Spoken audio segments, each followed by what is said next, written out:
We have been dealing with our covenant of membership.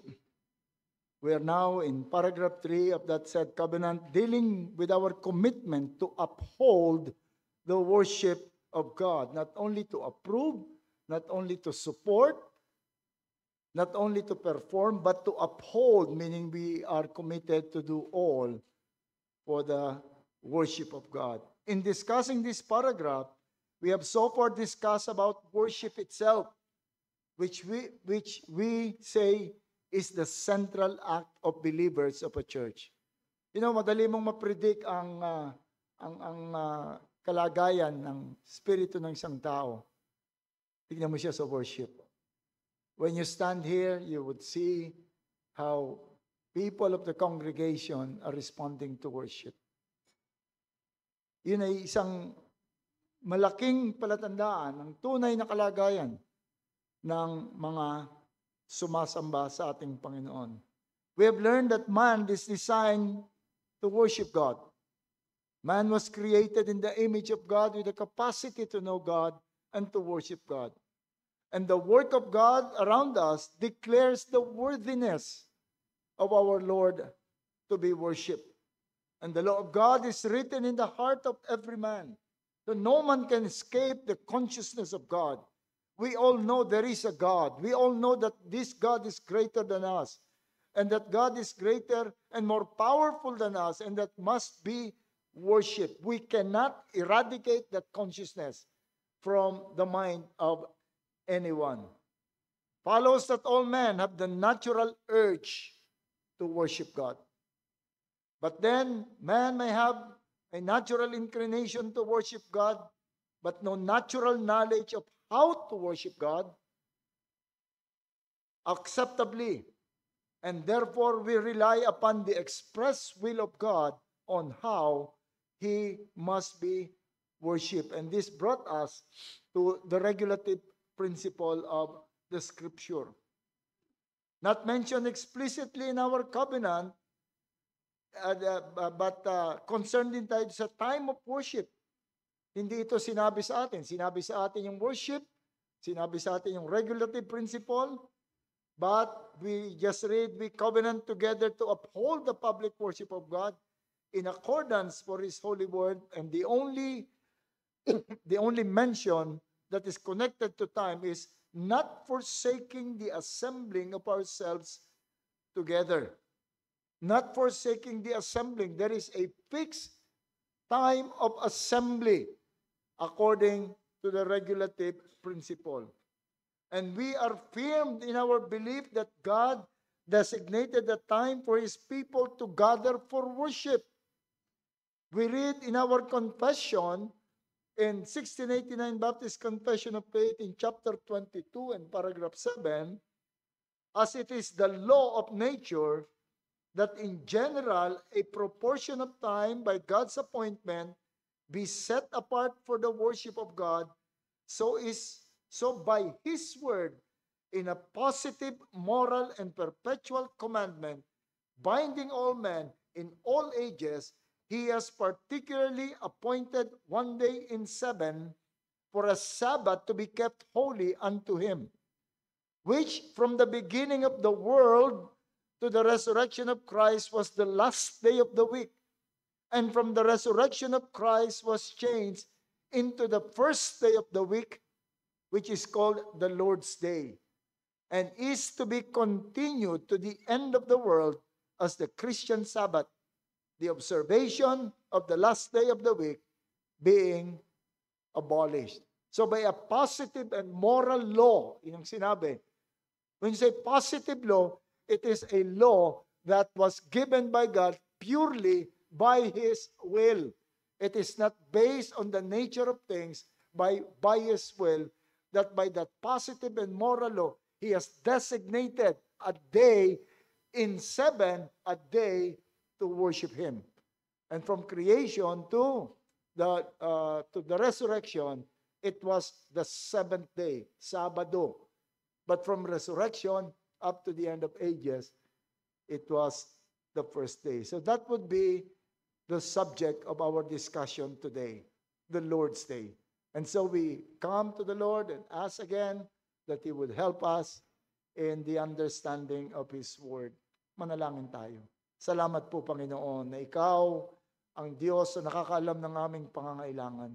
Lord, we pray again that You would open, that You clarify our understanding and open our hearts and humble us, Lord, in the Spirit, that we might accept and believe in everything that You would declare to us through Your Word, through Your servant. And may we ask also, Lord, that You would bless Your servant. You would give him the power, the energy, and whatever is necessary to be an instrument of Your truth. Bless our time together, Lord, in the study of Your Word. Amen. Okay. What is the Lord's Day? Ano ba yung Lord's Day? The Lord's Day is what you may call the Christian Sabbath. It is rooted in the celebration of that one day in a week for rest and worship, which was instituted in creation. And so to understand the Lord's Day, we must begin our discussion with the understanding of the Sabbath keeping. Alam ko na talakay na ito rito, nagkaroon pa tayo ng ilang mga katanungan, so it would just be a way of review itong ating mga sasabihin. I think si Brother Jiro yata yung nagturo tungkol dito sa Sabbath, and then we had some discussion. Let me say at the start that keeping of one day in seven as holy is a creation ordinance. The keeping of one day in seven is a creation ordinance. This is what we are told after God created the universe. Genesis 2 verse 1. Thus the heavens and the earth were finished, and all the hosts of them. And on the seventh day, God finished His work that He had done. And He rested on the seventh day from all His works that He has done. So God blessed the seventh day and made it holy, because on it God rested from His work that He had done in creation. He created the universe in 6 days, and at the end of creation, when everything has been done, He rested. And the reason given is because He has done what He has done in creation. Rest is not rest of inactivity. Let us not imagine na pagkatapos to napagod ang Diyos at naupo na lang at hindi na gumawa, wala na siyang ginawa. And during a confrontation of Jesus with Jewish leaders, after na magpagaling siya ng Sabat, ang sabi ng ating Panginoon, sabi niya, but Jesus answered them, my Father is working until now. John 5:17. Meaning my Father is working before and He never stopped to work. He is always working. So that Sabbath rest was not a rest of inactivity. God never really stopped working. Never rested in the sense of doing nothing. Two things were established in that creation ordinance. Malinaw naman ang sinabi rito that yung rest niya from His work that He had done in creation. Natapos niya yung work niya in creation, so He rested on the seventh day. God really never stopped. Two things were established in that creation ordinance. Ang unang pinakita ng kanyang rest is that God has finished His act of creation and that He rested, thus giving us His cycle pattern of work and rest. Parang pagkatapos, binitawan na niya lahat yung work of creation, parang sinabi niyang, it's done. All are done and it is very good. All was very good. And then, sa kanyang ginawa, He distinguished the seventh day from the rest of the days when He said, bless the seventh day and made it holy. Yung word na holy, we know that it gives us an idea of purity and cleanliness. But it is also, yung main meaning ng word na holy is to be cut off, to be separate, to be different. When something is made holy, it is treated differently than the rest. Halimbawa, nung pagka sila Joshua nakakakuha ng kanilang mga plunder, ang sabi ng Panginoon, yung vessels of silver and gold would be holy unto the Lord. Hindi ibig sabihin walang kasalanan yung gold. It only means that it would be treated differently than the rest of the plunder. They are cut off from the rest to be different. The seventh day was made different from the rest. It must not be treated as the ordinary day, the first day to the 6 days. They have a certain way of dealing. They can do things that are in those days, but the seventh day, it's different. So being a creation mandate, all men are duty bound to honor it, for all men are created by God, and all men are mandated to keep that cycle of 6-day work and 1-day rest. Hindi po yung pang-Krisyano lang. It started as a creation mandate. But then some say that it was never meant to be imposed upon man. As the statement simply described, is simply a description of what God did after the creation. He proclaimed that day as holy, as separate, to be treated differently. He set aside the seventh day and made it different from the rest of the day. Surely, hindi naman niya sinabing, and so man must regard this. Sinabi lang, I separated the seventh day. Pero hindi kayo maniniwala na ginawa ng Panginoon yun for Himself. That He's treating the seventh day differently from the rest of the day. That He will not do what He's doing on the seventh day. Hindi pwedeng mangyari yun na gawin ng Panginoon.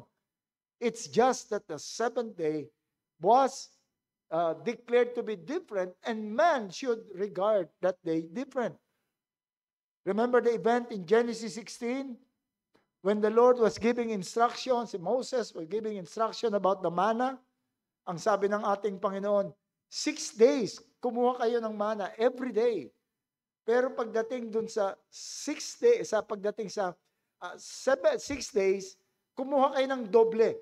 Kasi 7th day, wala kayong makukuha. Because it is the Sabbath of the Lord. Without explanation, hindi pinaliwanag sa kanila.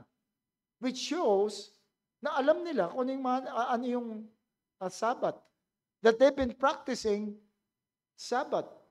I think it's in Numbers 5 or 15, may nakita silang nagsisibak ng kahoy na Sabbath at hindi nila alam kung anong gagawin nila, pero alam nila hindi dapat gawin. So those things, at this happened even before yung publication or giving of the law. So meron na silang idea kung ano yung Sabbath. Saan nila makukuha yung idea yun? Only from the Lord when He declared it to be a holy day. And in fact, the absence of explanation is even stronger argument that the Sabbath was known to them as an ordinance. Alam nila kung ano yung ordinance. Now, Sabbath also is not only a creation mandate, but it has also a covenant significance. Covenant significance. I was thinking of a better word. I try covenantally significant, but nire-reject yung word na covenantally. Wala raw ganong word. Kaya let me just say, it has a covenant significance. When the law was given as a commandment, the reason given for the Sabbath law was again the cycle established of God. When the Lord gave the 10 commandments, He said, remember the Sabbath day and keep it holy. 6 days you shall labor and do all your works. But the 7th day is Sabbath to the Lord your God. On it you shall not do any work, you or your sons or your daughters, your male servants, in other words, everything that is under your control. For 6 days, verse 11, the Lord made heaven and earth, the earth and all that is in them, and rested on the 7th day. Therefore, the Lord blessed the Sabbath day and made it holy. In other words, when God established a covenant with his people, Israel, they were, as human, being creatures of God, must honor the seventh day. But by that time, it was included in the covenant given by God. So it has a covenant, it gained a covenant meaning. It is included in the covenant given to them as covenant community set apart by God for himself. So when the law was repeated in Deuteronomy, iba na yung motivation sa Sabbath. In Deuteronomy 5, verse 12 to 15, doon sa Exodus 20, sabi, keep the Sabbath because God created the world in 6 days and rested on the seventh. But when Moses repeated the law in Deuteronomy 5, he said, same law, binigay niya, observe the Sabbath day, 6 days you shall work, and so on and so forth. Even your female servants must rest. Same law, but then notice the ground of motivation given.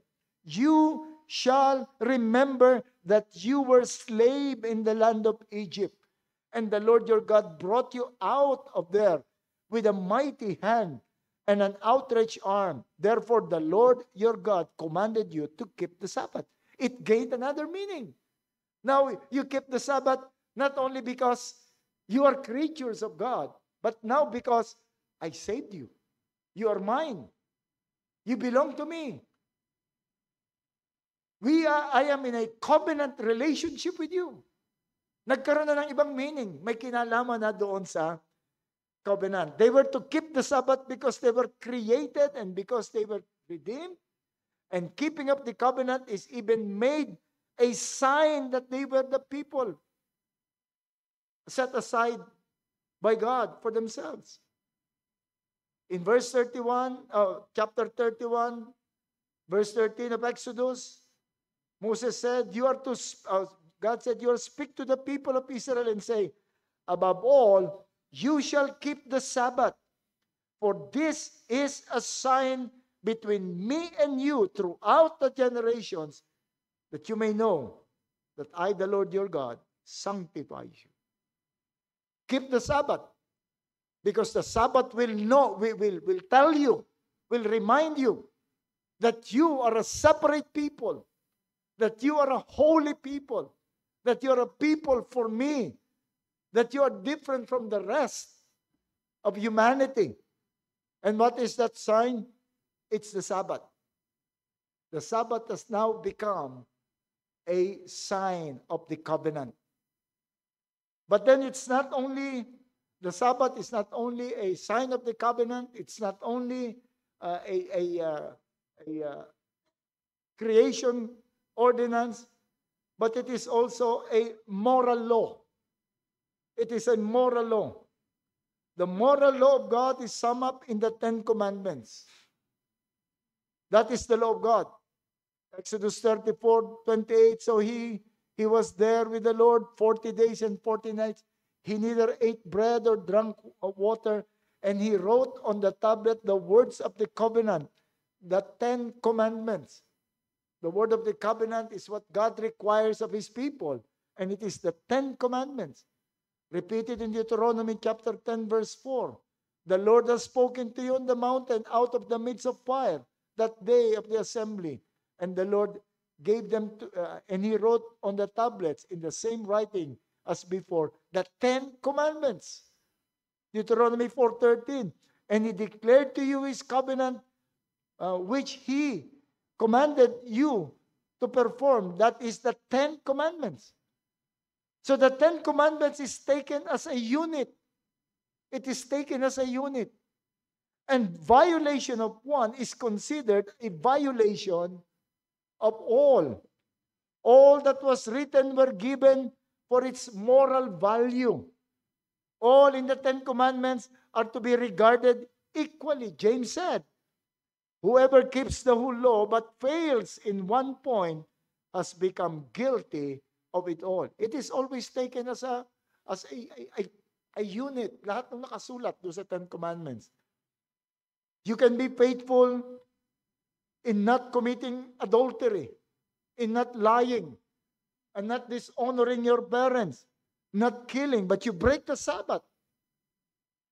You break the Sabbath. You have broken the commandments of God.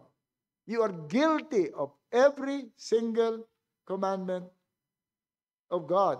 And to mind you, the Ten Commandments is just a summary. It is the summary of all the commands of God. The law is moral. The moral of God is not, the moral law of God is not a checklist. Commandment 1, Commandment 2. In fact, wala namang number na yan nung bigay ng Panginoon. But it is a unified expression of God's holiness. It is a unified expression of God's holiness. To break one command is to violate the integrity of the whole, because all of it reflects God's character. We are given the 10 commandments and not 9 commandments plus 1 suggestions. No, it's the 10 commandments. But then because of the nature of the Old Covenant, maraming mga implementations of the 10 commandments were attached. Kasi yung Old Covenant is different. Ito ay literal na nation. Physical nation. Talagang bansa sila. Ang constitution nila is the Bible. Yung law nila is the Bible. Their king is God. Represented by their king. At sila rin ay religious people. Meron silang religion. That is the religion of Jehovah. And again, the religious book is the Bible. And because of that, yung mga batas ng Panginoon, including the Sabbath law, nalagyan ng mga ceremonial at nalagyan din ng mga civil elements. Halimbawa, nung araw, kapag ka ang isang Jew nahuli desecrating the Sabbath, nagtrabaho ko ng Sabbath, ano ang hatol? Ang hatol is stoned to death. Patayin. We cannot do that because we are not a civil entity. Wala tayong power to execute. Saka mahirap naman yun. Tuwing linggo, daming patay. Makita mo lang, di ba, nagkuha ng panggatong. Pinapatay ka agad ng Panginoon, babatuhin. Pag ginawa mo yun, nakakita ka ng isang teenager dyan, nag-video game ng araw ng linggo, labas na natin doon, batuhin natin. Mauubos tayo rito sa, may mga, during worship service nga, may makikita ka na, wala na ngayon. Nakita ka na nagte-text. I want to believe na yung message ang kanyang tinitext. Pero nagpipray na ako, tuloy-tuloy pa rin nagte-text. Ano kaya yung tinitext nito? So, nagkaroon dito ng ceremonial elements. Halimbawa, you cannot travel certain distance away from the temple. Kailangan, ito lang, ganito laki lang from your house and from the temple. Hindi ka pwedeng lumayo. Hindi pwede sa atin yun because thousands of miles away, yung temple ng ating Panginoon, which is no longer there. So, dapat meron kang dalang mga animals, kakatayin doon sa temple. Kung lahat kayo magdadala ng animal na kakatayin natin dito. So, nagkaroon siya ng mga ceremonies at nagkaroon ng civil elements yung Sabbath. And also, when they try to prevent the Sabbath from being violated, they even added yung mga what they call the tradition of the elders. Idinagdag pa nila dito. Yun yung nangyari doon sa Old Covenant Sabbath. Then comes the New Covenant. When the New Covenant introduced, when Jesus came, He claimed to be the Lord of the Sabbath. Meaning, He determines what the Sabbath is, that it is being a positive commandment of God. He knows what is the Sabbath. He should have been the recognized standard of how to keep the Sabbath. Dapat lahat ng ginagawa niya, di ba sinisita siya lagi? It should be the other way. Uy, ginawa ni Christ yun. That must be allowed on the Sabbath. Because He is the Lord of the Sabbath. But it also implies that He is the fulfillment of the Sabbath. In Christ, we find rest. Sabbath is rest. Naghintay tayo ng 6 days. Yung mga Jew, naghintay sila 6 days. And on the 7th, nakita nila yung ginawa ng Panginoon in 6 days at pumuri sila. Now in Christ, nakita natin yung fulfillment ng hinihintay na kaligtasan. And so we find rest in Christ. The invitation of Christ in Matthew 11:28 to 30, "Come to me, all you who labor and are heavily laden, and I will give you rest." Christ is our ultimate rest. Narinig ko na naman yung isang nangangaral sa television about that rest. Ang sinasabi niyang rest dito is rest ng katawan. Hindi po yun. It's the rest of the soul. If you have been burdened by sin, burdened by the requirements of the law, then you have Christ as your rest. Then Christ, stripped the Sabbath keeping with man-made addition. Tinanggal niya lahat. Violate niya yung man-made addition. He stripped the Sabbath with the man-made addition and restored it to its pristine condition, and emphasizing the morality of the law. He pointed out that the Sabbath is made for man, so He showed work of piety. He showed the work of necessity like eating, and are accepted. They are all accepted on the Sabbath. And the work of charity. Pag may nahulog daw sa bangin, kahit na Sabbath, kukunin mo pa rin. And after making a covenant with the remnant of Israel, which expanded to include Gentiles, He commanded them to meet on the first day. We find nothing that Jesus Christ said, no longer meet on the 7th day, but meet on the first day. Wala tayong makikitang ganon. But we have a strong proof that even before Jesus died, He commanded His disciples to meet on the first day. Paano po natin nalaman to? When He rose from the grave, nung mabuhay siya, alam niya nang pinuntahan sila ng ating Panginoon, gathered. Anong ginagawa nila? Why were they gathered? Nagpakita ang ating Panginoon. They were gathered on the first day. Kaya nagpakita sa kanilang Panginoon. Remember the story? Nung magpakita sila, wala si Thomas. Kaya sabi ni Thomas, hindi ako maniniwala. Kailangan makita ko muna yung sugat sa kamay niya para maniwala ako. And so Jesus Christ returned to them on the second time. And what did He return? Again on a Sunday. So there was an assumption that they would again be gathering on the Sunday. It can only be explained by one thing. Jesus told them to meet every first day of the week.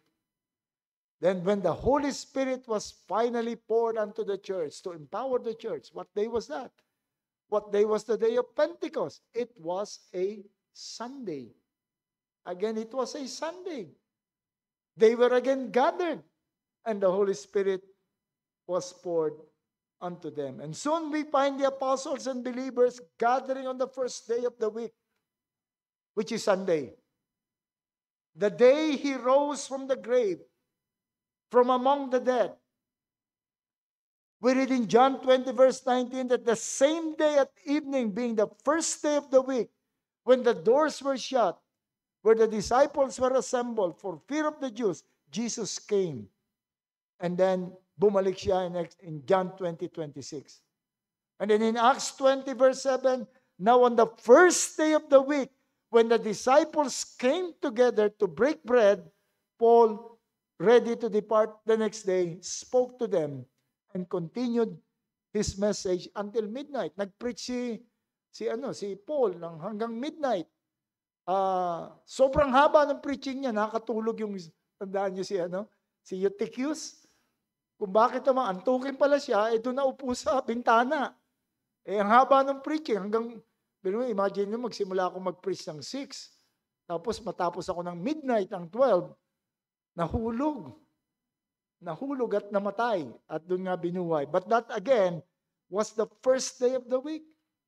And to the Corinthians, who was willing to give contribution para dun sa dear saints in Jerusalem, ang sabi ni Apostle Paul, this is what you do. On the first day of the week, let each one of you lay something aside, storing up as he may prosper.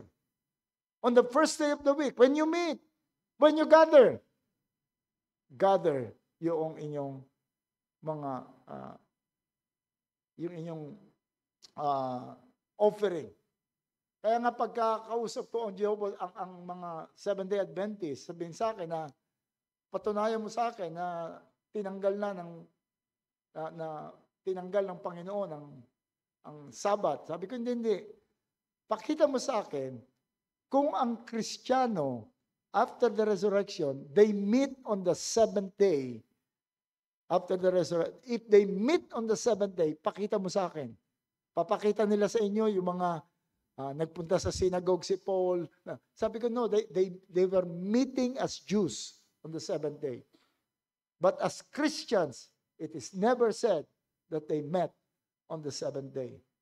And then later on, then John in Revelation 1:10, he called that day that they know was sacred, he called that day the Lord's Day. Revelation 1:10. I was in the Spirit on the Lord's Day without explanation. Hindi niya pinaliwanag sa letter niya, what is that Lord's Day? Ibig sabihin, alam nila kung ano yung Lord's Day. It was the day that they met after the resurrection of Jesus Christ. The Jews still meet on the seventh day, but on the first day, Christians gather. Now, the Sabbath is not only a creation ordinance, it's not only covenantally significant, not only a moral command, but it is also typological, meaning it is a picture of something. Hebrews 4 talks about the rest that already began in the believers, but it has a clear eschatological aim. Merong itinuturo yung ating pamamahinga ngayon. Meron tayong rest in Christ, at tayo merong rest on the first day of the week, but it points to a greater rest. In Hebrews 4, verse 8 to 11, if Joshua had given them rest, then he should not afterwards have spoken of another day. There remained therefore a rest for the people of God. For he who has entered his rest has himself also ceased from his work as God did from his. Let us therefore be diligent to enter that rest, lest anyone fall according to the same example of disobedience. The Christians look forward to a heavenly country, to the consummation of the good things that we already know in essence, to the place where we shall know them in their fullness. They belong to us now in Christ. And yung rest na ito nasa atin na because we are in Christ. And we and do so completely, and we begin to enjoy them now as well. But they will be fully tasted till we sit down with the Lord Jesus in heaven. The worship of God is realized in glory in a way that is not now. Itong Sabat na ito, itong karanasan natin ito, is a way of telling us that we are looking forward to that day when we would be seeing Christ face to face, looking at Him. And I can guarantee you, hindi kayo aantukin pagdating ng time na yun, if ever na makarating kayo doon. You will be full of energy. And so we are being trained on a Sunday. We are being trained how to respond to the presence of Christ.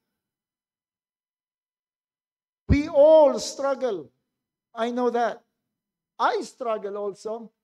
When I sing, alam nyo, may weakness ako na yung mind ko madaling pag may nakita ko isang word, may pumasok na isang thoughts, iniiwanan ko na yung rest, i-develop ko na yung words, yung thought na yan. Pag kumakanta ako, basa ko yung Ebenezer, naalala ko yung teacher ko sa Bible school noon, si Mr. Ebenezer.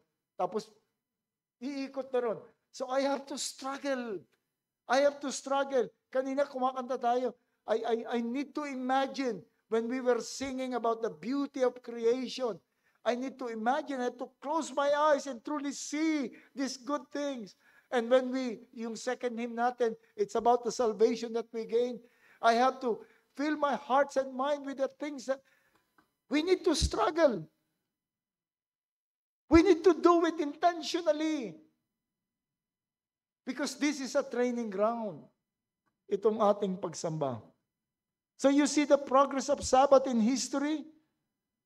The history of mankind, it began as a creation ordinance.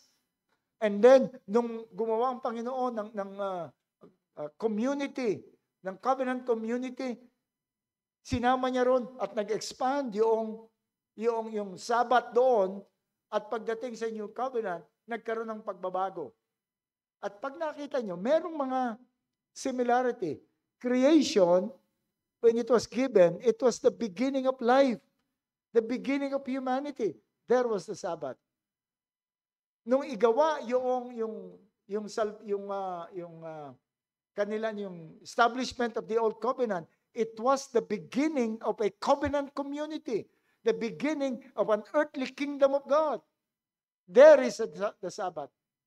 And then pagdating sa New Covenant, it is the beginning of the new humanity, the new creation. And there again is the Sabbath. At pagdating natin doon sa heaven, and the new heaven and new earth, it's another beginning that would last for all eternity.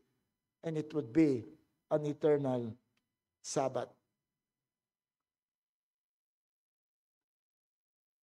So how much value, I'm looking at the clock again, I think, pasadahan ko lang ito, expand ko na lang siguro next time. How much value is the Sabbath to the people of God? How much value? Gaano kahalaga sa atin yung Sabbath? It is a sign that His people is being sanctified or set apart. It is a sign that we are different. Exodus 31:13-18 speak also to the children of Israel, saying, surely my Sabbath you shall keep, for it is a sign between me and you throughout your generation. You shall keep the Sabbath, therefore, for it is holy to you. Everyone who profane it shall surely be put to death. Whoever does any work on it, that person shall be cut off from among his people. Work shall be done for 6 days, but the seventh is the Sabbath rest. Whoever does any work on the Sabbath day, he shall surely be put to death. It is verse 17, it is a sign between me and the children of Israel forever. For 6 days the Lord made the heaven and the earth, and on the seventh day he rested, and he was refreshed. Sign literally is a banner, a distinguishing mark to set apart from the rest. Marks are intended not only for us to know one another, but for everyone to know that the person belongs to us. May nahanap, yun ang trabaho ng sign. Yung mga Yakuza, anong sign nila? Cut yung fingers. So alam mo kung sinong kabilang nila. Pag sinabi, oh, Yakuza ako, may see your fingers? No sign. Yung fraternities, merong mga sign yan sa body. May mga cut, may mga paso, may mga peklat. And we have, meron kaming secret handshake and secret body bumps na alam namin kung sino yung kabilang, kung sino yung member. Office and schools, they have uniforms. Here, God has given His people a mark to show. To show what? verse 13, a sign between me and you, that you may know that I am the Lord who sanctifies you. It's present. Who is setting you apart. That you may know that you do not belong to this world. And that is the Sabbath. This mark is the Sabbath keeping. God intended by the keeping of the Sabbath that the world may know that He is God of His people and that His people belongs to Him. A token of the covenant between them, of His being their God and them being His people. In a peculiar says, observing the same day as a day of rest now, on which He had rested at the finishing of the work of creation. Other nations of the world did not observe this. They had separated and distinguished them from the rest of the nation. Pag sinabing, how are we different? The Lord said, do the sign. And that is the Sabbath. Nung araw, faithful ako dun sa yung malalaman mo kung sino yung practicing Catholic pag dadaan sa mga simbahan talagang. I was very faithful. Faithful ako dun sa pagka may flag ceremony, singing of national anthem. Pag hindi huminto yung jeep, sinasabihan ko huminto. Pag hindi, bumababa ako para tumayo ako at the Sabbath is our way. And this He emphasized to them up to the very end of their existence as a nation. Ezekiel 20 verse 12, it was written during captivity, I gave them my Sabbath, the Lord said, as a sign between me and them, that they might know that I am the Lord who sanctifies them. And in verse 20 He said, and keep my Sabbath holy, that they may be a sign between me and you, that you may know that I am the Lord. It's always the Sabbath. It is in the Sabbath that we are reminded that we belong to the Lord. And under the new covenant, we even show more than when we celebrate the Lord's Day, the Christian Sabbath. They just celebrate that we are the people of God, freed from slavery. But when we celebrate the Lord's Day, we even have greater things to remember. It is to commemorate not only of the completion of creation, but the completion of our salvation. Because on this day,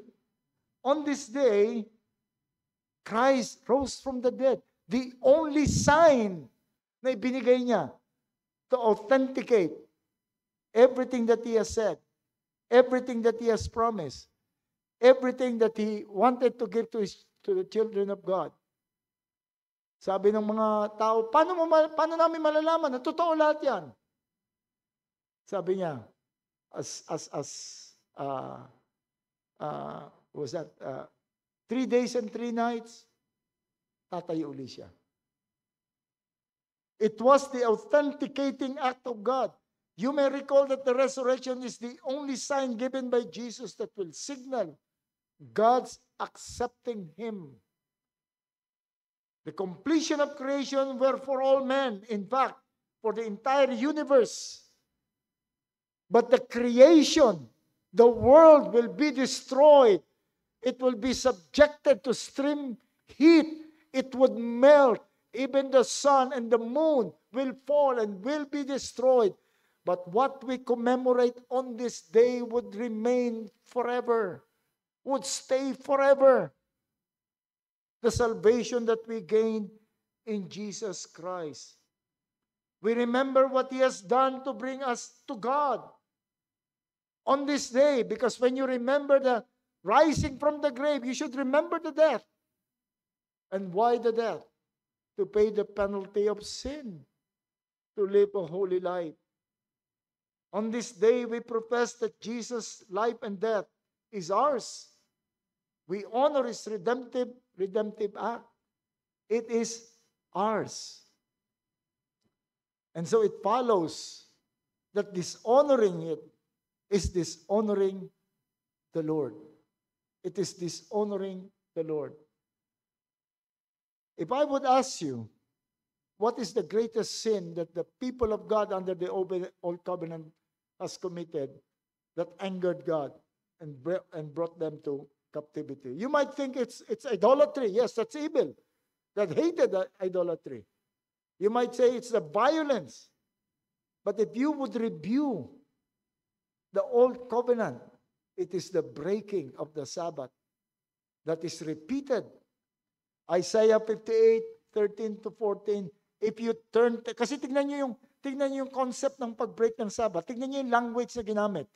In Isaiah 58, if you turn your back your foot from the Sabbath. Ang picture, when you desecrate the Sabbath, when you do things that are not supposed to be done on the Sabbath, when you dishonor the Sabbath, you are seen by God as standing, trampling upon the Sabbath of the Lord. Kaya sabi niya, if you turn your foot from the Sabbath, not doing your pleasure on my day, not going your own place, not doing your own things. Ganun kasama yung pag-desecrate ng Sabbath. It's trampling. In Ezekiel, ito'y tinawag na, they greatly profane my Sabbath. To profane is smudge mo sabuyan mo ng dumi. Until after the captivity, again, the term, profaning the Sabbath day. At pag tinignan mo, every time that the Lord will indict them, every time the Lord would make an indictment, the Sabbath is always included. Oh, they kill the children there, they do injustice here, and they broke the Sabbath. Laging kasama yung Sabbath. Under the new covenant, what do we trample upon? When we profane the covenant, when we profane the Sabbath, what do we trample upon? We profane the name of the Lord who created us. Because we are to remember the Sabbath as the way God telling us, I am your creator. We profane, we treat with contempt Jesus Christ who gave himself for us. This is his day. The Sabbath is the day of Christ. We treat with contempt his perfect life and great sacrifice for sin when we profane the Sabbath. His resurrection, the importance of his resurrection that authenticates all his claims, we treat with contempt. We trample upon it. We profane it. We treat all of them as nothing. We dishonor heaven and the final rest. Hindi natin pinakita ng pagpapahalaga ang final rest natin on earth. Kaya makikita po natin kung gaano ito. Kaya, sabi nila masyado raw tayong mahigpit for the Lord's Day. No, hindi tayo mahigpit. We just adore Christ. Kita mo ugali ng mga Kristiyano. Lahat ng mga ekstrang gawain nila, ay hindi ko pwedeng gawin to, may pasok ako eh. Hindi ko pwedeng gawin ito. Kailan ko gagawin? Kailan ako dadalaw sa kamag-anak? Kailan ako maglilipat ng bahay? Kailan ko gagawin ito? Sa linggo na lang. Kasi nag-uopisina ako. So you see, kung paano ka, ganito yung Sabbath. I don't know, I still have to study. In the book of Daniel, they said that the Antichrist will change the day and the time. And some would say that that time there is the Sabbath, that he would desecrate the Sabbath. I don't know. I still have to study. But that is really what is being attacked. Lahat yung mga usapan tungkol sa yung mga New Covenant theology, na we are no longer under the law, pero tignan mo kung ano ina-attack lang nila. It's just a Sabbath. Kasi hindi naman nila sinasabing we can now kill, we can now commit adultery.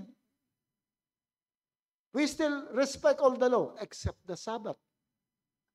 Except the Sabbath. Yung sinabi sa atin that on the last days, ang tatamaan sa atin ay yung ating economic condition. Kapag hindi ka sumunod sa Panginoon. Paano mangyayari yun? Work on the Lord's Day, on the Sabbath.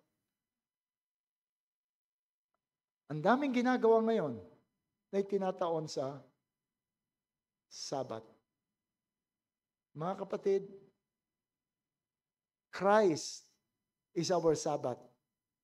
Heaven is our final Sabbath. And our Sabbath here is just a prelude or a type, if you will, of that great Sabbath.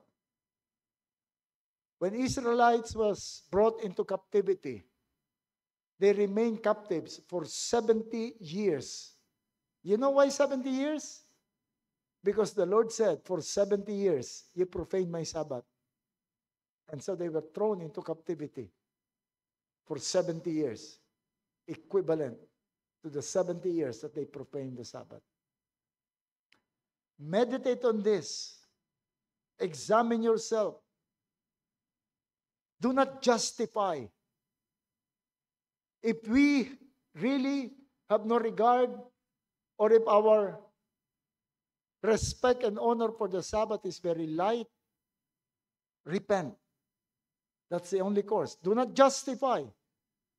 You may be a victim.